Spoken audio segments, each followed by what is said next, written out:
Dear students, in the last class we have been discussing about the meaning and importance of biodiversity, important problems which are being faced by the globe with respect to biodiversity, and important threats to the destruct to the threat to this biodiversity, and importance of biodiversity for a peaceful living in this globe. All these things we discussed in the previous class. We also discussed about the brief introduction or background to one important international effort in uh, conserving biodiversity, and also to ensure that there shall be effective access to biological diversities, are what we say to be more appropriate, the genetic resources which are the uh, product, or which are the resources which we get through this biodiversity, to be made accessible to everyone for the common good, and also to ensure that through these international efforts by different nations, they wanted to protect and conserve biodiversity throughout the globe through national regimes. That is the uh, way in which the convention on biodiversity tries to ensure that biodiversity is protected. Moving further, when we are discussing about this convention, we also discuss some of the important objectives of this convention, objectives and goals of this convention. The most important goal is, the first one is to promote among the member states to take effective steps and measures in their own national territories to ensure that biodiversity is protected and it is conserved.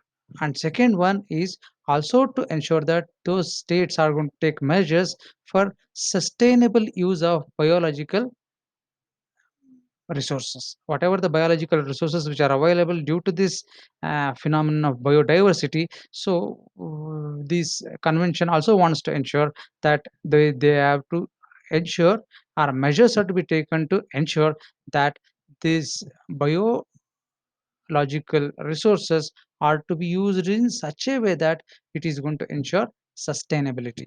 That's the second important goal of our objective of this convention on biodiversity. The third important objective for this convention is that of ensuring access to genetic resources, and also a system to be evolved for just and equitable sharing of benefits arising out of utilization of these genetic resources uh, between the concerned parties, that is the parties who are providing the resources, and also by the parties who have been actually using these biological resources. With this brief background, we will proceed further. We already discussed in the last class regarding the national action obligations of the state as to measures they have to take in the direction of conservation of biodiversity. National action, it includes the fundamental aspect of this convention is a requirement for the implementation through national strategies. So they have to develop the strategies at the national level by each contracting states, that or how, in the form of plans, in the form of strategies and programs, and the integration of conservation and sustainable use of biological diversity. You cannot totally prevent use of biological materials which are going to be very sensitive and which are endangered in this era. But at the same time, what has to be done by these member states is to ensure that they have to integrate both use of biodiversity materials as well as its conservation process. I have been discussing an illustration with you regarding, if at all 1 acre of forest is going to be cut off today, or it is being consumed for our development activities, we have to ensure that at least 10 acres of new land has to be made forested. You have to ensure that it is covered under forest. In this way, what is going to be ensured is that periodically, for our needs, developmental needs, we may be using forest. We may be using forest, and we will be cutting the wood. At the same time, we will ensure that for all generations to come, forest availability of forest remains same, and that is what is called as sustainable use. In this way, both conservation activities of conservation as well as uh, sustainable use of this biological diversity have to go hand in hand. If you say that we will conserve even at the cost of development, it won't happen. It leads to what? Illegal trade and illegal destruction. Instead of that, what you have to do, you have to allow its reasonable use. At the same time, you have to also take steps to ensure that there is proper conservation. So the process of use and conservation, they have to be integrated. ನಾನು 100 ಮರ ಕಡಿತೀನಿ ಅಂದ್ರೆ 1000 ಮರ ನೆಡಬೇಕು. 1000 ಮರ ನೆಟ್ಟು 100 ಮರ ಕಡಿದ್ರೆ ಅದರಿಂದ effect ಏನಾಗುತ್ತೋ ಆ 1000 ಮರ ನೆಟ್ಟರೆ ಅದರಲ್ಲಿ ಅಟ್ಲೀಸ್ಟ್ 100 ಮರಗಳು ಉಳಿದು ದೊಡ್ಡ ಮರಗಳಾಗ್ತವೆ. ಸೊ ನಾವೇನ್ ಲಾಸ್ ಮಾಡ್ತೀವಲ್ಲೋ, ನಾವೊಂದು ಬಯೋಡೈವರ್ಸಿಟಿಲಿಂದ ಏನ್ ನಾವು ಕಿತ್ಕೊಂಡು ಹೋದನ್ನ ಅದಕ್ಕೆ ಅದನ್ನ ಮತ್ತೆ ನಾವು ಸೇರಿಸೋ ಒಂದು ಕಾರ್ಯ ನಡೀತದೆ. In this regard nations should take effective measures. This is part and parcel of the national action which is aimed or which is desired under this convention of biodiversity. Moving further, it also has to ensure that these conservation activities and further sustainable biological diversities have to be ensured in primary sectors, most important key sectors, which includes agriculture, fishery, forestry, cross sectoral matters such as the land use, planning, and decision making. In all these aspects ಯಾವ ವಿಷಯಗಳು ಸಂಬಂಧಪಟ್ಟಂತೆ ಈ conservation ಮತ್ತೆ ಈ sustainable use of biodiversity ಯಾವ್ದ್ರ ಜೊತೆ ಒಂದ್ರ ಜೊತೆ ಇನ್ನೊಂದು ಹೋಗ್ಬೇಕು ಕೈ ಜೋಡಿಸ್ಕೊಂಡು ಅಂದ್ರೆ ಅಗ್ರಿಕಲ್ಚರ್ ಹೆಂಗ್ ಮಾಡಬೇಕು? ಅಗ್ರಿಕಲ್ಚರ್ ಮಾಡೋದ್ರಿಂದ ಅಗ್ರಿಕಲ್ಚರ್ ಲ್ಯಾಂಡ್ ನ ಫಲವತ್ತತೆ, the fertility of this land has to continue. ನೀವು ಕೇವಲ ಇವತ್ತು ಹೆಚ್ಚು ಇಳುವರಿ ಬೇಕು ಅಂತ ಹೇಳ್ಬಿಟ್ಟು ಅವೈಜ್ಞಾನಿಕ ಪದ್ಧತಿಗಳನ್ನ ಬಳಸಿ ನೀವು ಅಗ್ರಿಕಲ್ಚರ್ ಮಾಡ್ತಾ ಇದ್ದೀರಾ. Agriculture is required for development. ದೇಶದ ಅಭಿವೃದ್ಧಿಯ ಪ್ರಥಮವಾದ ಒಂದು ಇಂಡಿಕೇಶನ್, ಒಂದು ವಿಷಯ ಯಾವುದು ಅಂದ್ರೆ ಅದರಲ್ಲಿ ಅಗ್ರಿಕಲ್ಚರ್ ಡೆವಲಪ್ಮೆಂಟ್. ಯಾವ ರಾಷ್ಟ್ರಗಳು ವ್ಯವಸಾಯದಲ್ಲಿ ಬಹಳ ಹಿಂದುಳಿದಿರ್ತವೋ, ಯಾವ ರಾಷ್ಟ್ರಗಳಿಗೆ ತಮ್ಮ ಊಟದ ಫುಡ್ ಗ್ರೇನ್ಸ್ ಮೇಲೆ ಬೇರೆಯವ್ರ ಮೇಲೆ ಅವಲಂಬಿತವಾಗಿದ್ರೆ ಅವರು ಯಾವುದೇ ಕಾರಣಕ್ಕೂ ಉತ್ತಮವಾದಂತಹ ಒಂದು ಅಭಿವೃದ್ಧಿ ಕಾಣೋದಕ್ಕೆ ಸಾಧ್ಯನೇ ಇಲ್ಲ. One of the basic foundation for effective economic development of a nation is sound agriculture policy. Agriculture ಪಾಲಿಸಿಯಲ್ಲಿ ಗ್ರೀನ್ ರೆವಲ್ಯೂಷನ್ ಅಂದ್ವಿ, ಅತ್ಯಂತ ಹೆಚ್ಚು ಬೆಳೆಗಳನ್ನ ಬೆಳೆಯೋದಕ್ಕೆಲ್ಲ ಪ್ರಯತ್ನ ಪಡ್ತೀವಿ. ಅದಕ್ಕೋಸ್ಕರ ಬಹಳಷ್ಟು ರಾಸಾಯನಿಕ ಗೊಬ್ಬರಗಳನ್ನ ಬಳಸ್ತಾ ಇದೀವಿ. Your aim of getting high yield is accepted, it is to be done, but at not the cost of corrosion of soil. ಮಣ್ಣು ಅದರ ಫಲವತ್ತತೆ ಹಾಳುಗಳು. ನೀವು ಹೆಚ್ಚು ಇಳುವರಿ ತಗೊಂಡ್ರೆ ಅದು ಟೆಂಪರರಿ ಆಗ್ಬಿಡುತ್ತೆ, ತಾತ್ಕಾಲಿಕ ಆಗ್ಬಿಡುತ್ತೆ. ಇವತ್ತು 5 ವರ್ಷ ಬರುತ್ತೆ ಅಥವಾ 10 ವರ್ಷ ಬರುತ್ತೆ ಬೆಳೆ, 10 ವರ್ಷ ಆದ್ಮೇಲೆ ಅದು ಬರಡು ಭೂಮಿ ಆಗುತ್ತೆ. So your agricultural activities should be in such A way that the fertility of soil is to be conserved, is to be ensured. At the same time, your high yielding crops should also be grown. ಈ ರೀತಿ ಒಂದಕ್ಕೊಂದು integration, ಐಕ್ಯಗೊಂಡು ಕೆಲಸಗಳನ್ನ ಮಾಡ್ಬೇಕು. Agriculture sector ಆಯ್ತು. Fisheries, so ಮೀನುಗಾರಿಕೆ ನೀವು ನೋಡಿರ್ಬೋದು, ಬೇರೆ ಬೇರೆ ಡಿಪಾರ್ಟ್ಮೆಂಟ್ಸ್ ಗಳನ್ನ ಅದಕ್ಕೋಸ್ಕರ ಎಸ್ಟಾಬ್ಲಿಷ್ ಮಾಡಿದ್ದಾರೆ. ಇವನ್ ಯೂನಿವರ್ಸಿಟೀಸ್ ಅಲ್ಲೂ there is separate course for fisheries. Agriculture ಯೂನಿವರ್ಸಿಟಿಲಿ ಇವುಗಳೇನ್ ಮಾಡ್ತವೆ, ಸೈಂಟಿಫಿಕ್ ಆಗಿ ಅಧ್ಯಯನಗಳು ಮಾಡ್ತಾರೆ, ಆ ವಿಷಯಗಳನ್ನ ಸಂಗ್ರಹ ಮಾಡ್ತಾರೆ. ಅದ್ರ ಮೂಲಕ ಯಾವ ರೀತಿ ಪರಿಣಾಮಾತ್ಮಕವಾಗಿ ಈ ಫಿಶರೀಸ್, ಮೀನುಗಾರಿಕೆನ ಕೈಗೆತ್ತಿಕೊಳ್ಬೇಕು. ಮೀನುಗಾರಿಕೆ ಮಾಡೋದ್ರಲ್ಲಿ ವೈಜ್ಞಾನಿಕವಾಗಿ ಅದನ್ನ ಮಾಡಬೇಕು. ಈ fisheries very valuable resources which are available both in inland waters as well as in territorial sea. ಹೆಂಗೆ ಇದನ್ನ ಸಸ್ಟೈನಬಲ್ ಆಗಿ ಬಳಸಬೇಕು? ಸಾಕಷ್ಟು ಅವುಗಳ ರಕ್ಷಣೆ ಕೊಡಬೇಕು. ಮತ್ತೆ ಮೀನುಗಾರಿಕೆ ಅಕ್ರಮವಾಗಿ ಅಥವಾ ಅವೈಜ್ಞಾನಿಕವಾಗಿ ಇರೋ ಮೀನುಗಳನ್ನೆಲ್ಲ ಕೊಂದುಬಿಟ್ಟು ಮುಗಿಸ್ಬಿಟ್ರೆ ನಾವು ಮುಂದಕ್ಕೆ ಮೀನುಗಾರಿಕೆ ಮಾಡೋದಕ್ಕೆ ಅವಕಾಶಗಳಿರುತ್ತೆ. ಆ ಮೀನುಗಾರಿಕೆಯಲ್ಲಿ ಅವಲಂಬ ಮಾಡಿರೋ ಕುಟುಂಬಗಳು ಏನಾಗಬೇಕು? What should happen to them? So therefore it has to be ensured that you continue to fishing, at the same time you ensure that the marine resources and inland water bodies where fishes are going to live, those bodies are to be conserved and their ecosystem should be protected. In that way you can ensure that biodiversity is protected. Moving further, right there like that, and further all decision makings at the top level of government, all decision makings are to be kept in mind that if at all you are taking up a project, how to go about. Some of the basic methods is environment impact assessment. What is going to be its adverse effect on the environment? What is going to be its effect on the biodiversity in the region?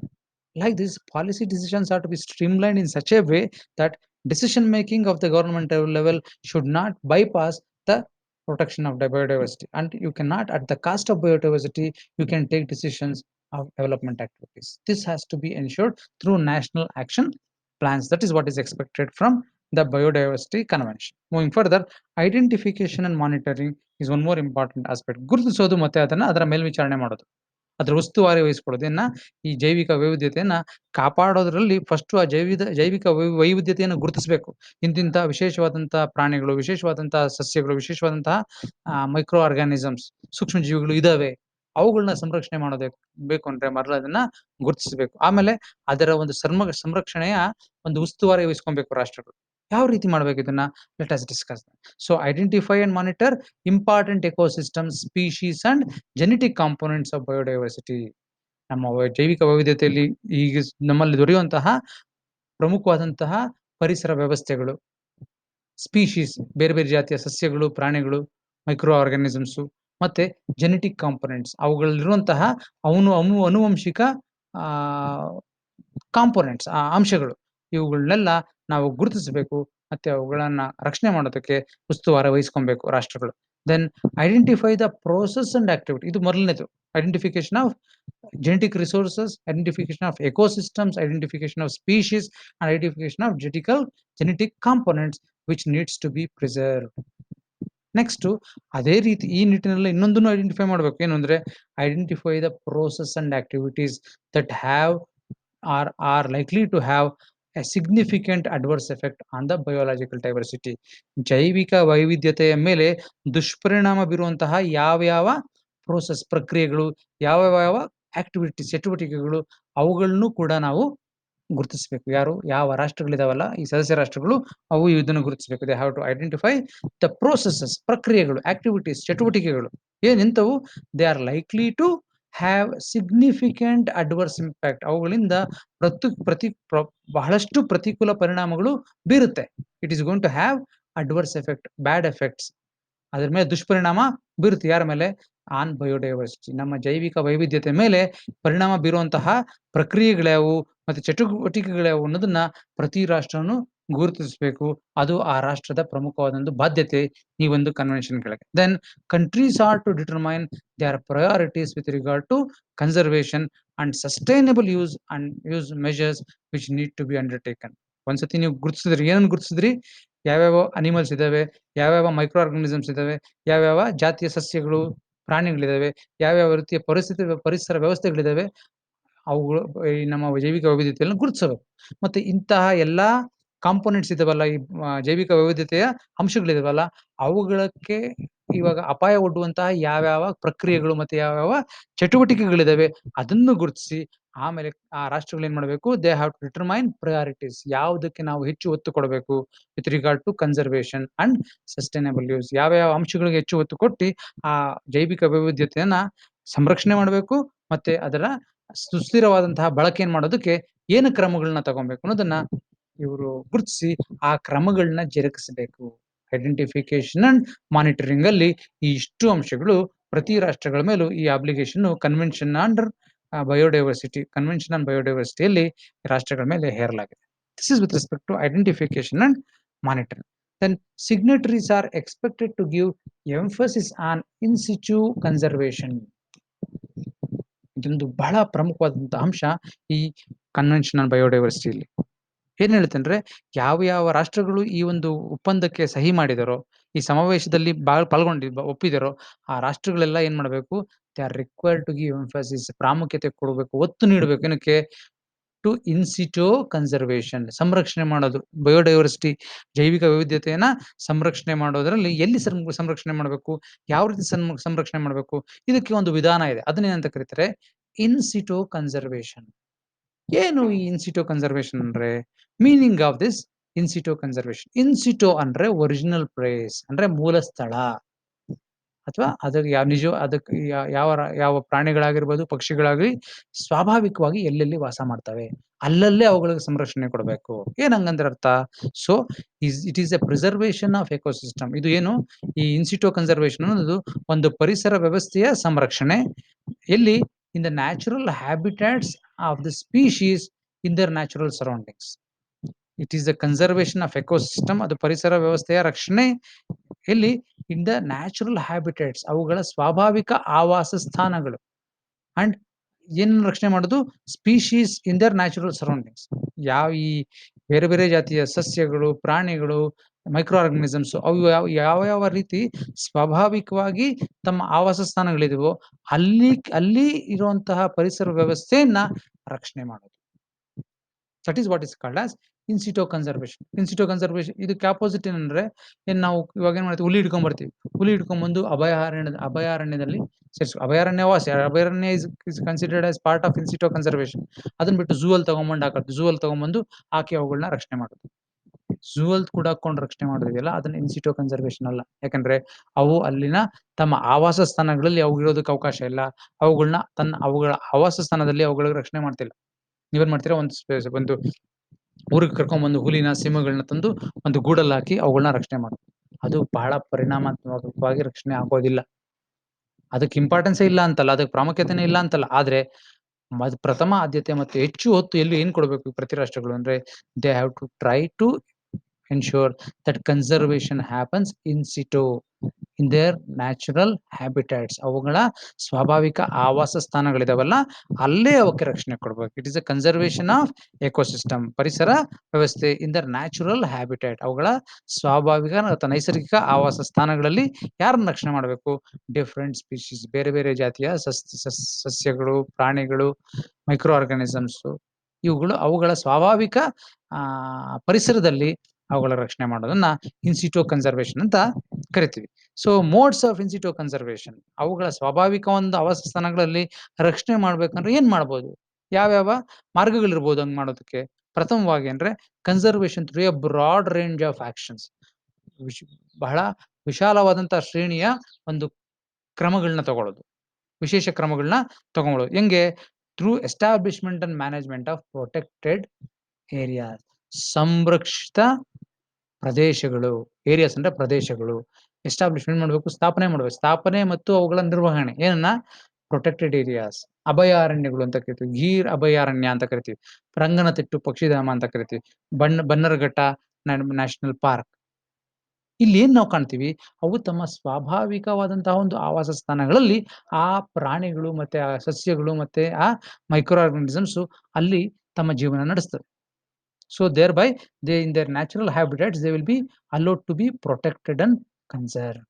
Establishment and management of protected areas, ಸಂರಕ್ಷಿತ ಪ್ರದೇಶಗಳನ್ನ ಸ್ಥಾಪನೆ ಮಾಡಿ ಮತ್ತು ಅವುಗಳನ್ನ ನಿರ್ವಹಣೆ ಮಾಡೋದು. That is the one most important element of in situ conservation. ಇದು ಒಂದು ಇದು ಒಂದು ಮಾರ್ಗ ಇನ್ಸಿಟೋ ಕನ್ಸರ್ವೇಷನ್. ಎರಡನೇದು, conservation and sustainable use of biological resources within and outside protected areas.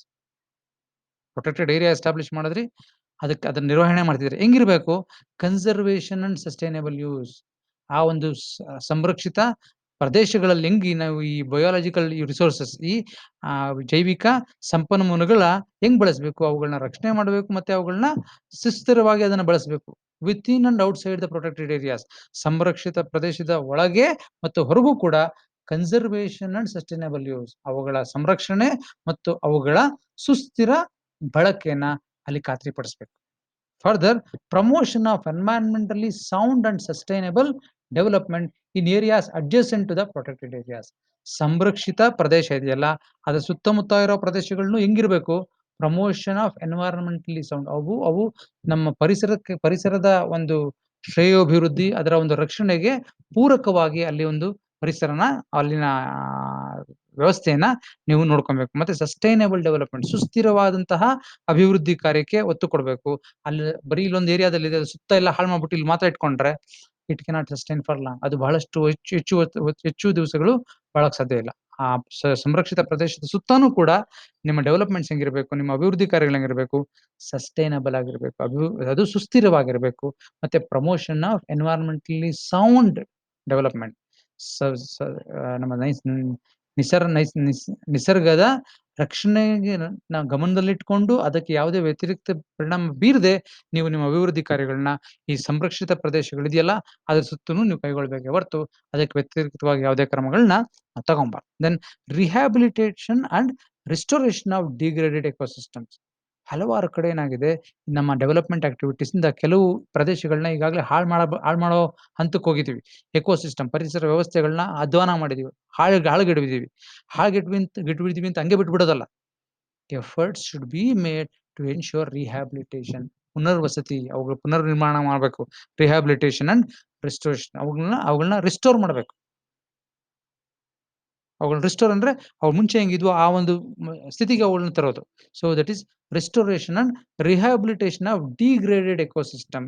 ಈಗಾಗಲೇ ಹಾಳು ಮಾಡಿರುವಂತಹ ಒಂದು ಪರಿಸರ ವ್ಯವಸ್ಥೆಗಳಿದಾವಲ್ಲ, ಅವನ್ನ ಮತ್ತೆ ಬ್ಯಾಕ್ ಟು ದ ರೆಸ್ಟೋರೇಷನ್, ಅವುಗಳ ಮುಂಚಿನ ಸ್ಥಿತಿಗೆ ಅವುಗಳನ್ನ ತರೋದಕ್ಕೆ ಪ್ರಯತ್ನಗಳನ್ನ ಮಾಡಬೇಕು. And control of alien species.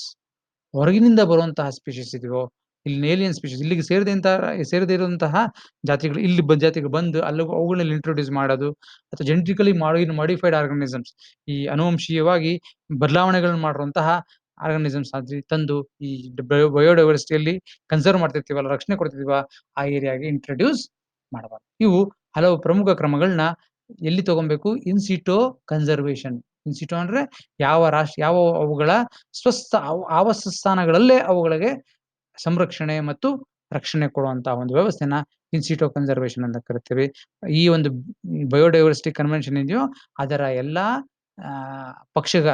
ಅದರ ಪಕ್ಷಗಾರರಿದ್ದರು ಅಥವಾ ಅದಕ್ಕೆ ಸಹಿ ಮಾಡಿರುವಂತಹ ಎಲ್ಲಾ ರಾಷ್ಟ್ರಗಳು ಈ ಎಲ್ಲಾ ಕ್ರಮಗಳನ್ನ ತಗೊಬೇಕು. That is what is called as in situ conservation. ಮುಂದಕ್ಕೆ ಬರೋದು protection of threatened species and population. In situ conservation ಇನ್ನೊಂದು ಪ್ರಮುಖ ಅಂಶಕ್ಕೆ ಒತ್ತು ಕೊಡಬೇಕು. ಯಾವುದು ಅಂದ್ರೆ ಪ್ರೊಟೆಕ್ಷನ್ ಆಫ್ ಥ್ರೆಟನ್ಡ್ ಸ್ಪೀಶೀಸ್. ಅಪಾಯ ಮಟ್ಟದಲ್ಲಿರುವಂತಹ ಬೇರೆ ಬೇರೆ ಜಾತಿಯ ಪ್ರಾಣಿ ಮತ್ತೆ ಪಕ್ಷಿಗಳಿರ್ಬೋದು, ಅವು on the verge of extinction, ಇನ್ನೇನು ಅವನತಿಯತ್ತ ಸಾಗ್ತಿರುವಂತಹ ಈ ಜಾತಿಯ ಸಸ್ಯಗಳು ಇರ್ಬೋದು ಅಥವಾ ಪ್ರಾಣಿಗಳಿರ್ಬೋದು, ಅವುಗಳ ರಕ್ಷಣೆ ಮತ್ತು ಅವುಗಳ ಒಂದು ಸಂಖ್ಯೆಯನ್ನ ಹೆಚ್ಚುಗೊಳಿಸಬೇಕು. ಈಗಾಗಲೇ ನಾವು ನೋಡ್ತಾ ಇದ್ವಿ ಟೈಗರ್ ಪ್ರೋಗ್ರಾಮ್ ಅಂತ ಮಾಡ್ತಾ ಇದ್ದಾರೆ. ಟೈಗರ್ ಪ್ರೋಗ್ರಾಮ್ ಏನಂದ್ರೆ, ಟೈಗರ್ ಪ್ರೋಗ್ರಾಮ್ ಮೂಲಕ ಈ ಹುಲಿಗಳ ಒಂದು ಕಾರ್ಯಕ್ರಮ ಏನ್ ಮಾಡ್ತಿದ್ದಾರೆ ಭಾರತದಲ್ಲಿ, ಅದ್ರ ಮೂಲಕ ಹುಲಿಗಳ ಸಂಖ್ಯೆನ ಹೆಚ್ಚಿಸಬೇಕು. ಆಲ್ಮೋಸ್ಟ್ ಒಂದು 10-20 ವರ್ಷಕ್ಕೆ ಮುಂಚೆ ಹುಲಿಗಳ ಸಂಖ್ಯೆ ಬಹಳಷ್ಟು ಕಡಿಮೆ ಆಗುತ್ತೆ. ಇನ್ನೇನು ಹುಲಿಗಳು ನೋಡ್ಬೇಕು ಅಂದ್ರೆ ನಾವು ಬರೀ ಫೋಟೋದಲ್ಲಿ ನೋಡ್ಬೇಕು ಅಥವಾ ಹಳೆ ಪಿಕ್ಚರ್ ಅಲ್ಲಿ ನೋಡ್ಬೇಕು ಅನ್ನೋ ಸ್ಥಿತಿ ಇತ್ತು. ಆದ್ರೆ ಏನಾಗಿದೆ, ಈ ಪ್ರೋಗ್ರಾಮ್ ಟೈಗರ್ ಅನ್ನೋ ಒಂದು ಕಾರ್ಯಕ್ರಮ ಶುರು ಮಾಡಿದ್ರು. ಅದ್ರ ಮೂಲಕ ವಿಶೇಷವಾದಂತಹ ಕ್ರಮಗಳನ್ನ ತಗೊಂಡು ಇಂದು ಹುಲಿಗಳ ಸಂಖ್ಯೆನ ವೃದ್ಧಿಸ್ತಾ ಇದ್ದಾರೆ. Like this, effective steps have to be taken by different nations who are parties to this convention. So this is with respect to in situ conservation. Next comes ex situ conservation, opposite to in situ conservation. Enidu convention also acknowledges the ex situ measures to be taken and the important role they play in conservation of biodiversity. Ex situ conservation ಮೂಲಕನೂ ಈ ಒಂದು ಜೈವಿಕ ವೈವಿಧ್ಯತೆ ರಕ್ಷಣೆ ಮಾಡೋದಕ್ಕೆ ಬಹಳ ಪ್ರಮುಖವಾದಂತಹ ಪಾತ್ರ ಅದು ಕೂಡ ವಹಿಸುತ್ತೆ. ಏನು ಹಿಂಗೆ ಎಕ್ಸಿಟೋ ಕನ್ಸರ್ವೇಷನ್ ಅಂದ್ರೆ ಏನು? Conservation outside it's natural habitats. ಅದರ ಸ್ವಾಭಾವಿಕ ಆವಾಸ ಸ್ಥಾನ ಬಿಟ್ಟು ಬೇರೊಂದು ಕಡೆ ಅವುಗಳಿಗೆ ಸಂರಕ್ಷಣೆ ಕೊಡೋದು, ಅದನ್ನ ಎಕ್ಸಿಟೋ ಕನ್ಸರ್ವೇಷನ್ ಅಂತ ಕರಿತೀವಿ. Example zoo is not a natural habitat of tiger or most of the animals which have been put there. ಅಲ್ಲಿ ಯಾವ್ಯಾವ ನಾವು ಪ್ರಾಣಿಗಳನ್ನ ನಾವು ಕಾಣ್ತೀವೋ ಝೂಗಳನ್ನ, ಅವುಗಳು ಆ ಪ್ರಾಣಿಗಳ ಒಂದು ಸ್ವಾಭಾವಿಕ ಆವಾಸ ಸ್ಥಾನ ಅಲ್ಲ. ಆದ್ರೂ ಅಲ್ಲಿ ಇರೋದ್ರಿಂದ ಅವುಗಳ ಸಂರಕ್ಷಣೆ ಆಗ್ತಾ ಇದೆ.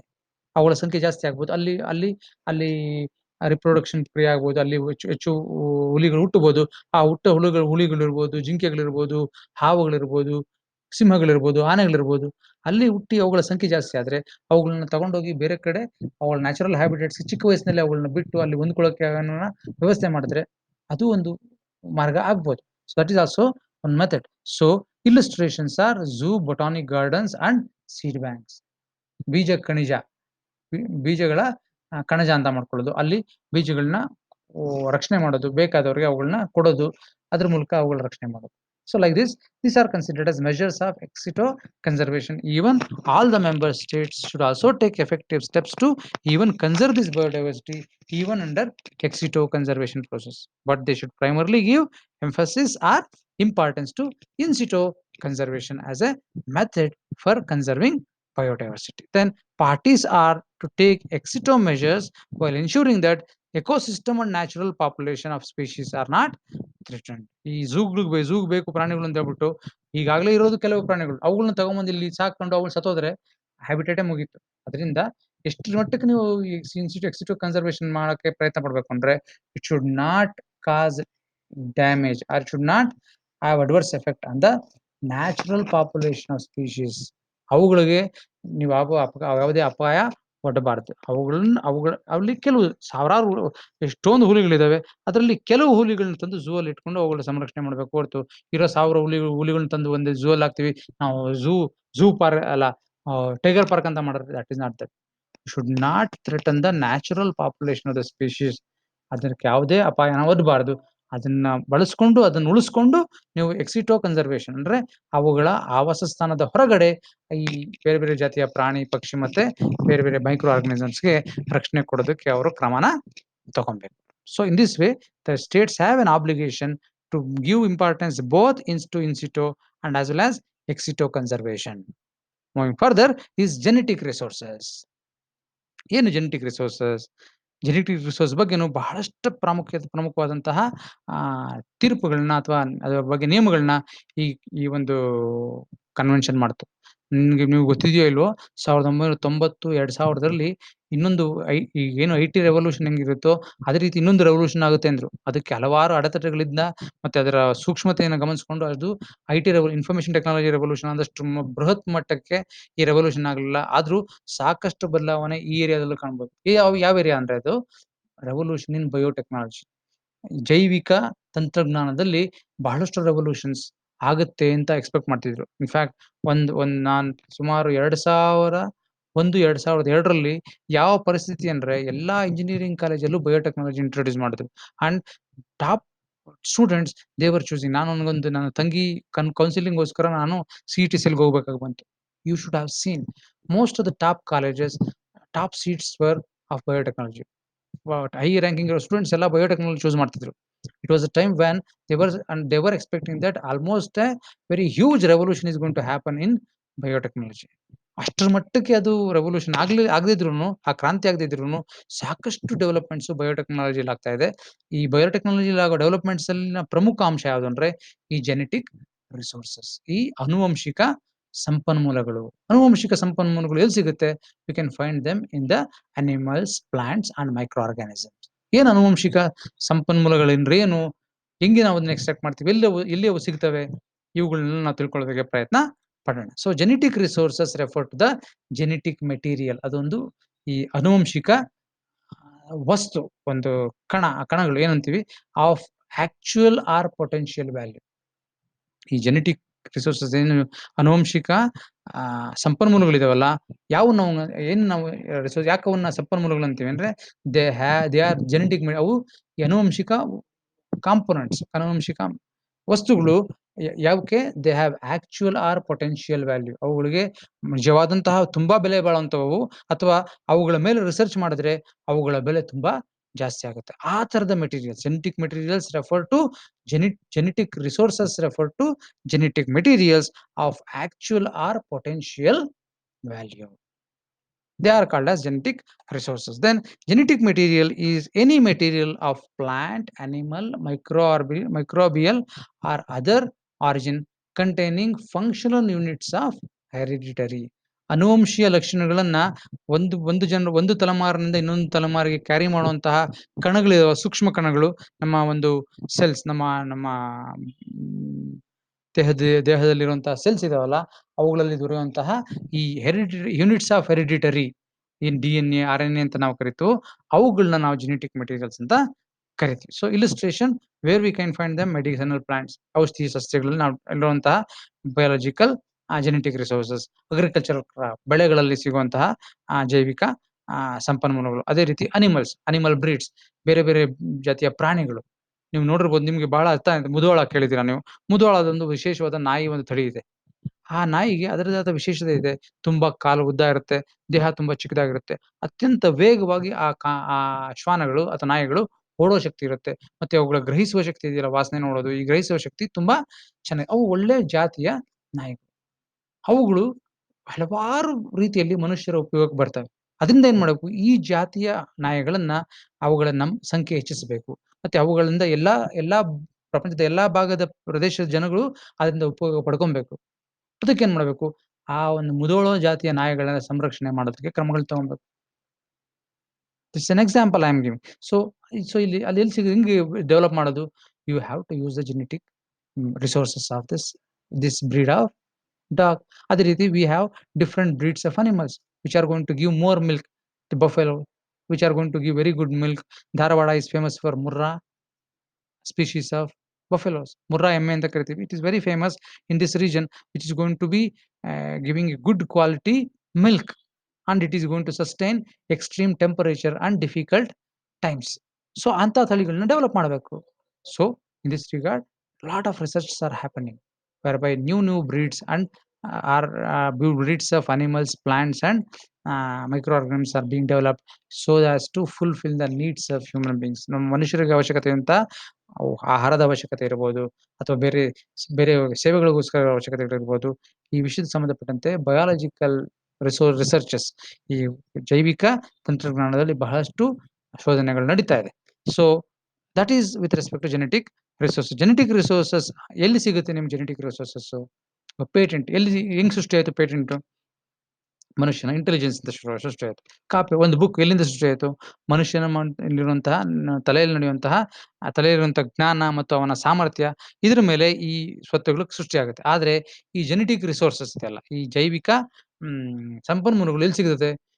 This is not the creation of human mind. ಇದು ಮನುಷ್ಯನ ಒಂದು ಬುದ್ಧಿಮತ್ತೆಯಿಂದ ಅಥವಾ ಬುದ್ಧಿಶಕ್ತಿಯಿಂದ ಸೃಷ್ಟಿ ಮಾಡಿರುವಂತಹ ವಸ್ತು ಅಲ್ಲ. ಇದು ಹೆಂಗ್ ಸಿಕ್ತು? ಇದು ಸ್ವಾಭಾವಿಕವಾಗಿ ಇರುವಂತದ್ದು. ಮುಧೋಳ ನಾಯಿಗಳು ಯಾಕೆ ಹಂಗಿದಾವೆ? ಅವುಗಳ ಜೈವಿಕ ಆನುವಂಶಿಕ ಆಮ್ ಸ್ವ ಏನು ವಸ್ತುಗಳಿದಾವ ಅಥವಾ ಮೆಟೀರಿಯಲ್ಸ್ ಇದೆಯೋ ಅವುಗಳಿಂದ ಆ ಮುಧೋಳ ನಾಯಿ ಹಂಗಾಯ್ತು. ಯಾಕೆ ಈ ಮುರ್ರಾ ಎಮ್ಮೆಗಳು ಈ ರೀತಿ ಇದಾವೆ ಯಾಕೆ? ಅದು ನ್ಯಾಚುರಲ್ ಆಗಿ ಬಂದಿರುವಂತದ್ದು, ಅವೆಲ್ಲ ಸ್ವಾಭಾವಿಕವಾಗಿ ಬಂದಿರುವಂತದ್ದು. So this genetic resources are going to occur naturally. ಅವು ಸ್ವಾಭಾವಿಕವಾಗಿ ಸಿಗುವಂತವು. ಅವು ಮನುಷ್ಯನ ಒಂದು ಬುದ್ಧಿಮತ್ತೆಯ ಸೃಷ್ಟಿ ಅಲ್ಲ. ಯಾವಾಗ ಅದು ಮನುಷ್ಯನ ಬುದ್ಧಿಮತ್ತೆಯ ಸೃಷ್ಟಿ ಅಲ್ವೋ, ಅವುಗಳ ಮೇಲೆ ನೇರವಾಗಿ ನೀವು ಬೌದ್ಧಿಕ ಸ್ವತ್ತಿನ ಹಕ್ಕುಗಳನ್ನ ಸ್ಥಾಪನೆ ಮಾಡೋದಕ್ಕೆ ಅವಕಾಶ ಇರೋದಿಲ್ಲ. You cannot directly claim intellectual property over these genetic resources. So genetic resources are in fact required for research for future developments. In this regard, what measures have been taken by this biological convention on biodiversity will be discussed. So what we understood here in this slide is the meaning. We try to understand the concept of genetic resources and their importance. Moving further is the access to genetic resources and the benefit sharing. This is considered as a key component of the Convention on Biodiversity. ಇದು biodiversity convention ಇದೆಯೋ ಅದರ ಒಂದು ಪ್ರಮುಖವಾದಂತಹ ಭಾಗ. ಇದು ಏನ್ರ ಬಗ್ಗೆ ಮಾಡುತ್ತೆ? Access to genetic resources. Access ಅಂದ್ರೆ ಕೈಗೆಟುಕುವಂಥದ್ದು, ಸಿಗುವಂಥದ್ದು. Access to genetic resources and the benefit sharing.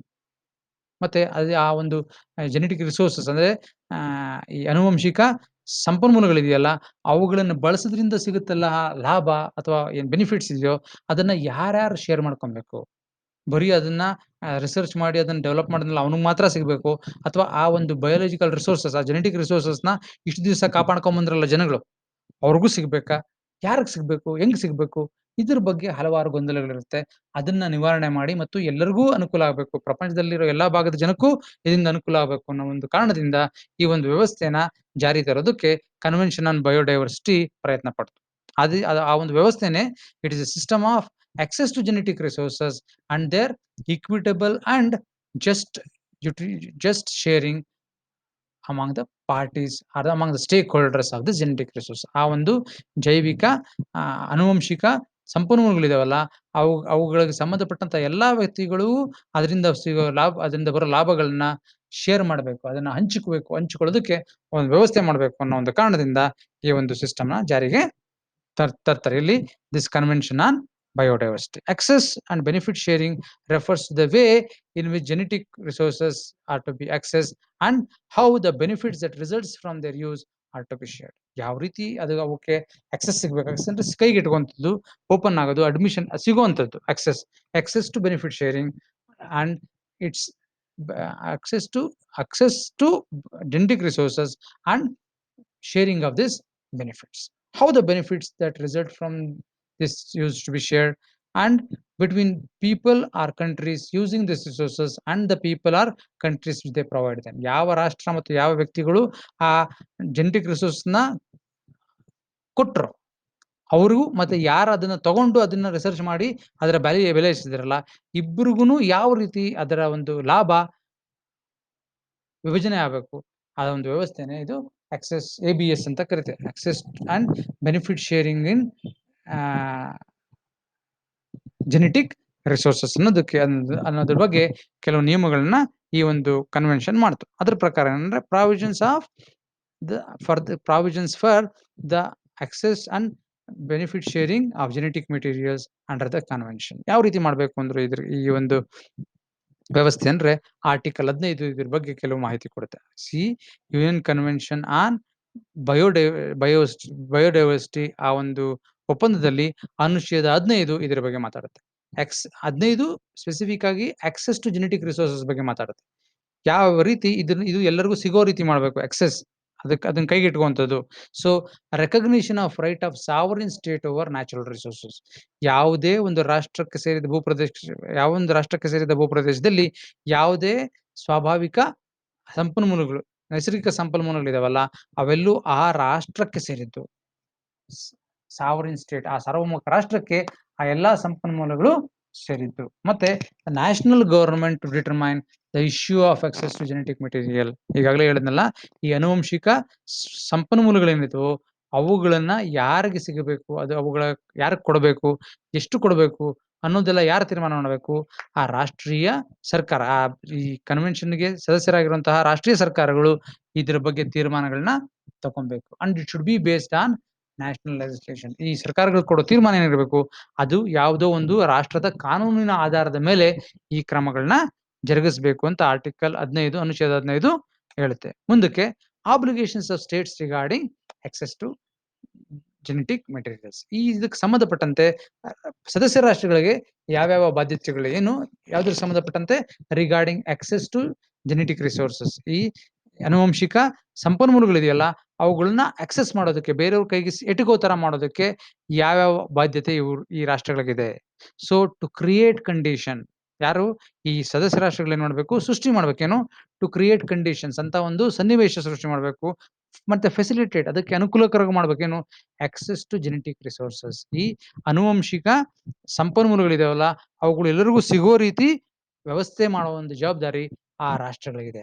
Then make them available for environmentally sound use. ಯಾವ ಯಾವ ವಿಷಯಕ್ಕೆ ಸಂಬಂಧಪಟ್ಟಂತೆ ಅವುಗಳು ಬೇರೆಯವ್ರಿಗೆ ಸಿಗೋ ರೀತಿ ಮಾಡ್ಬೇಕು ಅಂದ್ರೆ ಫಾರ್ ಎನ್ವೈರನ್ಮೆಂಟಲಿ ಸೌಂಡ್ ಯೂಸ್, ಅದು ಪರಿಸರಕ್ಕೆ ಹಾನಿ ಮಾಡದೆ ಪರಿಸರಕ್ಕೆ ಪೂರಕವಾಗಿ ಆ ಆ ಒಂದು ಆನುವಂಶಿಕ ಸಂಪನ್ಮೂಲಗಳನ್ನ ಬಳಸೋದಕ್ಕೆ ಯಾರ ಪ್ರಯತ್ನ ಪಡ್ತಿದ್ದಾರೆ ಅವರಿಗೆ ಅದು ಸಿಗೋ ರೀತಿ ವ್ಯವಸ್ಥೆಗಳನ್ನ ಪ್ರತಿ ಈ ರಾಷ್ಟ್ರ ಕೂಡ ಮಾಡಬೇಕು. ಮತ್ತೆ not to impose restrictions on access to genetic resources. ನಿಮ್ಮ ಈ ಒಂದು ಆನುವಂಶಿಕ ಸಂಪನ್ಮೂಲಗಳನ್ನ ಬೇರೆಯವರು ತಗೊಬಾರ್ದು, ಬೇರೆಯವ್ರ ಕೈಗೆ ಸಿಗಬಾರ್ದು ಅಂತ ಅನ್ರೀಸನಬಲ್ ಆಗಿ ರೆಸ್ಟ್ರಿಕ್ಷನ್ಸ್ ನ ಹೇರಬಾರ್ದು.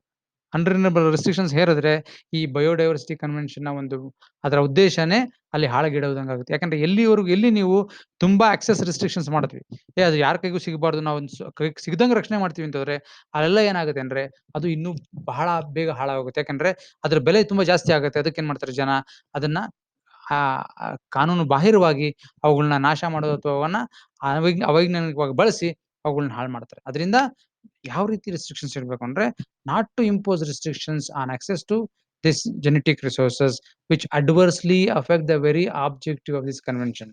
ಈ ಒಂದು ಸಮಾವೇಶ ಅಥವಾ ಈ ಒಂದು ಒಪ್ಪಂದದ ಪ್ರಮುಖ ಉದ್ದೇಶಗಳಿದಾವ ಅವುಗಳನ್ನೇ ಸೋಲಿಸುವಂತ ಅಥವಾ ಅವುಗಳಿಗೆ ಪ್ರತಿಕೂಲವಾಗಿ ಪರಿಣಾಮ ಬೀರುವಂತಹ ಯಾವುದೇ ಕ್ರಮಗಳನ್ನ ಯಾವುದೇ ರಾಷ್ಟ್ರಗಳು ಕೂಡ ತಗೊಂಬಾರ್ದು. This is what has been said in Article 15 and other provisions. Then conditions for access to genetic resources. ಈ ಒಂದು ಆನುವಂಶಿಕ ಸಂಪನ್ಮೂಲಗಳು ಇರ್ತಾವಲ್ಲ ಅವುಗಳು ಬೇರೆಯವ್ರಿಗೆ ಸಿಗಬೇಕು ಅಂದ್ರೆ ಅಥವಾ ಬೇರೆಯವ್ರಿಗೆ ಅದರ ಒಂದು ಆಕ್ಸೆಸ್ ಸಿಗಬೇಕು ಅನ್ನಂಗಿದ್ರೆ ಏನ್ ಮಾಡಬೇಕು? To be based on mutually agreed terms. ಯಾರಿಗೆ ಯಾವ ಜೆನೆಟಿಕ್ ಮೆಟೀರಿಯಲ್ಸ್ ನ ಕೊಡಬೇಕು ಮತ್ತೆ ಯಾರು ಅದನ್ನ ತಗೊಂತಾರೋ ಅವರ ಇಬ್ಬರಿಗೂ ಒಪ್ಕೊಂಡು ಏನು conditions, terms and conditions of such A access. ನಾವು ನಮ್ಮಲ್ಲಿರುವಂತಹ ಈ ವಸ್ತುಗಳನ್ನ ನಿಮಗೆ ಕೊಡ್ಬೇಕು ಅಂದ್ರೆ ಇದು ಈ ಷರತ್ತುಗಳನ್ನ ಅನ್ವಯಿಸಿ ನಾವು ನಿಮಗೆ ಕೊಡ್ತೀವಿ. So to be based on mutually agreed terms. ಎರಡೂ ಕಡೆಗಳವರು ಪರಸ್ಪರ ಒಪ್ಪಿ ಅದಕ್ಕೆ ಸಂಬಂಧಪಟ್ಟಂತಹ ನಿರ್ದಿಷ್ಟವಾದಂತಹ ಕಂಡೀಷನ್ಸ್ ನ ಇಂಪೋಸ್ ಮಾಡಿ ಅದನ್ನ ಆಕ್ಸೆಸ್ ಕೊಡಬೇಕು. ಮತ್ತೆ it is subject to prior informed consent of contracting parties. Prior informed consent, ಯಾವುದೇ ಒಂದು ಒಪ್ಪಂದ ಮಾಡಬೇಕು ಅಂದ್ರೆ ಕನ್ಸೆಂಟ್ ಹೆಂಗಿರ್ಬೇಕು, ಒಪ್ಪಿಗೆ ಹೆಂಗಿರ್ಬೇಕು ಅಂದ್ರೆ ಪ್ರೀ ಇನ್ಫಾರ್ಮ್ಡ್. ಆ ಒಂದು ಜೈವಿಕ ವಸ್ತುಗಳು ಏನಕ್ಕೆ ಬೇಕು ನಮಗೆ, ಆ ಒಂದು ಆನುವಂಶಿಕ ಸಂಪನ್ಮೂಲಗಳನ್ನ ಏನಕ್ಕೆ ನಾವು ಉಪಯೋಗಿಸ್ತೀವಿ, ಯಾವ ರಿಸರ್ಚ್ ಮಾಡ್ತಾ ಇದ್ದೀವಿ, ಇದು ನಾವು ಇದ್ರ ಬೆಲೆ ಏನಾಗ್ಬೋದು ಮುಂದಕ್ಕೆ, ಇದರಿಂದ ಆಗೋ ಅನುಕೂಲಗಳೇನು, ಇವೆಲ್ಲದನ್ನ ಅದನ್ನ ಯಾರ ಜೈವಿಕ ಆನುವಂಶಿಕ ಸಂಪನ್ಮೂಲಗಳನ್ನ ಪಡ್ಕೊಬೇಕು ಅಂತಿದ್ರು ಅವ್ರು ಅದೆಲ್ಲದರ ಮಾಹಿತಿನ ಯಾರು ಕೊಡಬೇಕು, ಈ ಯಾರದ ಆ ಒಂದು ವಸ್ತುಗಳನ್ನ ಕೊಡ್ತಿದಾರೋ ಅವ್ರಿಗೆ ಮಾಹಿತಿ ಕೊಡ್ಬೇಕು. ಅದರಿಂದ ಅವ್ರಿಗೂ ಗೊತ್ತಾಗಬೇಕು ಇದರ ಬೆಲೆ ಏನು, ಇದನ್ನ ಯಾವ ಉದ್ದೇಶಕ್ಕೋಸ್ಕರ ಬಳಸ್ತಿದ್ದಾರೆ, ಇದೆಲ್ಲನೂ ಅವ್ರಿಗೆ ತಿಳಿಸಿ they should get A consent, informed consent from them. ನಮ್ಮಲ್ಲಿ ಅತ್ಯಂತ ಹೆಚ್ಚು ಜೈವಿಕ ವೈವಿಧ್ಯ ವಸ್ತುಗಳು ದೊರೀತವೆ, ನಮ್ಗೆ ಬೇರೆಯವ್ರು ಕೇಳ್ತಾ ಇದಾರೆ ಬಂದು ಕೊಡಿ ಅಂತ. ತಗೊಬೇಕು ಅನ್ನಂಗಿದ್ರೆ ಅವ್ರು ಏನ್ ಮಾಡ್ಬೇಕು, ನಮ್ಗೆ ಹೇಳ್ಬೇಕು ಏನಕ್ಕೆ ತಗೊಂತೀವಿ ಇದನ್ನ, ಯಾವ ಉದ್ದೇಶಕ್ಕೆ ಬಳಸಕ್ಕೋಸ್ಕರ ಬಳಸ್ತಿದೀವಿ, ಇದರಿಂದ ಸಿಗುವಂತ ಅನುಕೂಲಗಳು ಏನಾಗ್ಬೋದು, ಇದರ ಬೆಲೆ ಎಷ್ಟಾಗ್ಬೋದು, ಇಷ್ಟನ್ನೆಲ್ಲ ತಿಳಿಸಿ ಇನ್ಫಾರ್ಮ್ಡ್ ಕನ್ಸೆಂಟ್ ಅವ್ರಿಗೆ, ಆಮೇಲೆ ಅವರಿಂದ ಅವ್ರು ಒಪ್ಪಿಗೆ ಪಡೆದು ಅವರಿಂದ ಆ ಆನುವಂಶಿಕ ಸಂಪನ್ಮೂಲಗಳನ್ನ ಯಾವ ರಾಷ್ಟ್ರದಲ್ಲಿ ಸಿಗುತ್ತೋ ಅವುಗಳಿಂದ ಬೇರೆಯವರು ಪಡ್ಕೊಬೇಕು. That is how it has to work on. Research and development using GR should be carried out by involving both the parties as far as possible. ಇವಾಗ ಅಮೆರಿಕಾದವರು ಯಾವುದೋ ಕಂಪನಿಯವರು ಭಾರತದಲ್ಲಿರೋ ಕೆಲವು ವಸ್ತುಗಳನ್ನ ಬಳಸ್ಕೊಬೇಕು ಅಂತಿದ್ದೀರಾ, ಏನ್ ಮಾಡ್ಬೇಕು, ಅವರು ಭಾರತದ ಒಪ್ಪಿಗೆ ಪಡ್ಕೊಬೇಕು, ಅವ್ರು ಭಾರತದಿಂದ ಅದನ್ನ ಪಡ್ಕೊಬೇಕು. ಮತ್ತೆ ಭಾರತ ಮತ್ತು ಅಮೆರಿಕ ಎರಡೂ ರಾಷ್ಟ್ರಗಳ ವಿಜ್ಞಾನಿಗಳು ಸೇರಿ ಆಸ್ ಫಾರ್ ಆಸ್ ಪಾಸಿಬಲ್ ಎಲ್ಲಿ ಇಷ್ಟಾದ್ರೂ ಅಷ್ಟು ಎಷ್ಟು ಸಾಧ್ಯನೋ ಅಷ್ಟನ್ನು ಎರಡೂ ಪಕ್ಷಗಾರರು ಅದರಲ್ಲಿ ಭಾಗಿಯಾಗಿ ಆ ರಿಸರ್ಚ್ ಏನು ಸಂಶೋಧನೆ ಇಲ್ಲ ಅದನ್ನ ನಡೆಸಿ ಅದರ ಒಂದು ಕೊಡುಗೆನ ಪ್ರಪಂಚಕ್ಕೆ ನೀಡೋದಕ್ಕೆ ಕ್ರಮಗಳನ್ನ ತಗೊಬೇಕು. ಮುಂದಕ್ಕೆ each contract party has to establish through legislative, administrative and policy measures. ಅವುಗಳು ಕಾನೂನಾತ್ಮಕ ಮತ್ತು ಆಡಳಿತಾತ್ಮಕ ಮತ್ತು ನೀತಿಗಳ ಮೂಲಕ ಏನ್ ಮಾಡಬೇಕು, ಕೆಲವು ಕ್ರಮಗಳನ್ನ ಜರುಗಿಸಬೇಕು. ಏನಂದ್ರೆ ಅವು ಫೈನಾನ್ಷಿಯಲ್ ಮೆಕ್ಯಾನಿಸಮ್, ಒಂದು ಹಣಕಾಸಿನ ವ್ಯವಸ್ಥೆ ಮಾಡಬೇಕು. ಫೈನಾನ್ಷಿಯಲ್ ಮೆಕ್ಯಾನಿಸಮ್ ಏನಕ್ಕೋಸ್ಕರ, with the aim of sharing in the fair and equitable, ನ್ಯಾಯಸಮ್ಮತವಾಗಿ ಮತ್ತು ಸಮಾನವಾಗಿ ಆ ಬೆನಿಫಿಟ್ಸ್ ಬರುತ್ತಲ್ಲ, ಈ ಅನುವಂಶೀಯ ಸಂಪನ್ಮೂಲಗಳನ್ನ ಬಳಸೋದ್ರಿಂದ ಬರುವಂತಹ ಬೆನಿಫಿಟ್ಸ್ ಇರಲ್ಲ, ಅವುಗಳನ್ನ ಸಮಾನವಾಗಿ ಮತ್ತು ನ್ಯಾಯಸಮ್ಮತವಾಗಿ ಅವುಗಳನ್ನ ಎಲ್ಲರೂ ಯಾರಿಂದ ಅದು ಸೃಷ್ಟಿ ಆಯ್ತು ಅವರೆಲ್ಲರಿಗೂ ಅದರ ಶೇರ್ ಕೊಡಬೇಕು. The results of the research and development, ಆ ಒಂದು ಸಂಶೋಧನೆಯಿಂದ ಬರುವಂತಹ ರಿಸಲ್ಟ್ಸ್ ಅಂದ್ರೆ ಫಲಿತಾಂಶ, ಮತ್ತೆ ದ ಬೆನಿಫಿಟ್ಸ್ ಅರೈಸಿಂಗ್, ಅದರಿಂದ ಬರುವಂತಹ ಬೇರೆ ಬೇರೆ ಅನುಕೂಲಗಳಿದಾವಲ್ಲ, arising from the commercial and other use, ಅವುಗಳು ವ್ಯಾಪಾರಕ್ಕೋಸ್ಕರ ಬಳಸಿರ್ಬೋದು ಅಥವಾ ಬೇರೆ ಯಾವುದಕ್ಕೋಸ್ಕರ ಬಳಸೋದ್ರಿಂದ ಸಿಗುವಂತಹ ಫಲಿತಾಂಶ ಮತ್ತು ಅದರ ಬೆನಿಫಿಟ್ಸ್ ಅನುಕೂಲಗಳನ್ನ ಏನ್ ಮಾಡ್ಬೇಕು, ಎಲ್ಲರಲ್ಲೂ ಶೇರ್ ಮಾಡ್ಕೋಬೇಕು. So with the contracting providing for such resource, ಏನ್ ಮಾಡ್ಬೇಕು, ಅದರ ಒಂದು ಬೆನಿಫಿಟ್ಸ್ ನ ಶೇರ್ ಮಾಡ್ಬೇಕು. ಯಾರ ಜೊತೆ, the contracting parties providing such resources, ಯಾವ ಪಕ್ಷಗಾರರು ಆ ಒಂದು ಸಂಪನ್ಮೂಲಗಳನ್ನ ನಿಮ್ಗೆ ಕೊಟ್ಟರು ರಿಸರ್ಚ್ ಮಾಡಕ್ಕೆ, ಅವ್ರಿಗೂ ಅದರಲ್ಲಿ ಪ್ರಾಫಿಟ್ ಅಲ್ಲಿ ಶೇರ್ನ ಕೊಡಬೇಕು. Sharing must be upon mutually agreed terms. ಎಷ್ಟು ಮಟ್ಟಕ್ಕೆ ಶೇರ್ ಮಾಡಬೇಕು, 20%, 30%, 50%, 10%, it should be based on mutually agreed terms. ಪರಸ್ಪರ ಇಬ್ರು ಒಪ್ಕೊಂಡು ಇಷ್ಟರ ಮಟ್ಟಿಗೆ ಬರೋ ಬೆನಿಫಿಟ್ಸ್ ನ ಶೇರ್ ಮಾಡಬೇಕು ಅಂತ ಅವರುಗಳು ಒಪ್ಪಂದ ಮಾಡ್ಕೊಬೇಕು. ಈ ಆಧಾರದ ಮೇಲೆ ಈ ಸಿಸ್ಟಮ್, ಈ ಒಂದು ವ್ಯವಸ್ಥೆ ನಡೀಬೇಕು. ಎಂತ ವ್ಯವಸ್ಥೆ, access to genetic resources and the equitable and fair sharing of the benefits arising out of commercial utilization of those genetic resources. ಇದರ ಬಗ್ಗೆ ಕ್ರಮಗಳನ್ನ ಬೇರೆ ಎಲ್ಲ ರಾಷ್ಟ್ರಗಳು ಈ ಒಂದು ಕನ್ವೆನ್ಷನ್ ಸಹಿ ಮಾಡಿರುವಂತ ಎಲ್ಲ ರಾಷ್ಟ್ರಗಳು ತಗೊಬೇಕು ಅಂತ ಹೇಳ್ತಾರೆ. So this is with respect to important factors which we must know about this convention on biodiversity, which has been concluded in 1982 under the auspices of United Nations Environment Program. So many states have been parties to these conventions, and they, in fact, even including India, based on these conventions, obligation under this convention, they have enacted a law which is now a municipal law in India. Once we go to our unit 2, we'll be discussing greater details about the salient features of this legislation dealing with biodiversity in India in detail. So with this, we finish this today's class, and from tomorrow we will be discussing about few more conventions connected with this biotechnology, as well as storing of or registering of genetic resources in detail in the next sessions. So if in this slide, I have already shared this slide with you people. If you people have any doubts regarding any of these points which we discussed so far, you can just give me a call through WhatsApp, or you can just make an inquiry through asking a question in the WhatsApp group. If at all possible, I will give necessary clarification if I know, or otherwise I will find it out and give those clarifications to you people. So with this, I will stop this class. All the best for you. Thank you.